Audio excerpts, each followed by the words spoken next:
Morning everybody, Machinery Restorations. Just a quick follow up from yesterday. Oh fucking me, hold on, it's the morning time, so I'll fucking forget where I'm at. Right, okay, so we removed all the old grub screws yesterday that hold the collars in place. There's two, there's one at the front here, one at the back here. I've polished the locking collars, re-drilled the holes to lock them together. I've deburred all the edges of where these faces meet to make sure they're perfectly flat with no burrs or anything. It's the same with the one at the back.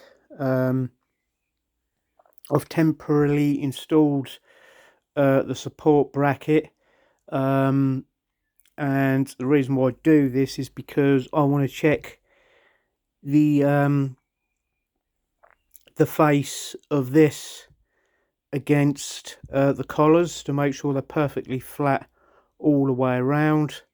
It's the same with these. When you lock these together, they need to be perfectly flat. So yeah, that's absolutely perfect around there, and it's the same with this one around here. Even though it's got to go that way a touch, it's not all been completely compressed together. You know, this is literally just to see. Also, it's a good idea to check if there's any wiggle room, how much play you have in the end there, on the shaft itself. And to be honest, there's nothing there at all. So that is absolutely perfect.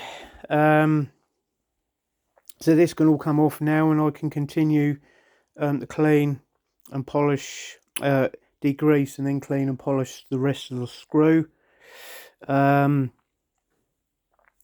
than that, really, when you do this sort of thing, what you need to check for is the back faces of these here, because over a period of time, what can happen is swarf can get down between them, and they start running a big gouge either on the face of the bracket here or on the actual collar itself. They can pick up some quite nasty pieces of material, and if not checked, they will just keep grinding these faces down, and they can get rather nasty. And then when that happens, then you've got problems. As you can see, the faces of these are beautifully smooth now. That's what we're looking for. There's no nastiness on those. They're perfectly flat. You've got an oiler here. These do have oil caps on them, and there's one at the top here, and there's also, if I can get round there, if I move out the fucking way, you can see a little cutaway at the top just there. There's a V that runs down to the bottom of the of where the shaft comes in. It's the same with there. You can see that little V. It's like a channel. You oil excuse me, you oil those as well. I'm not saying it lubricates the faces to stop any grinding or binding or anything.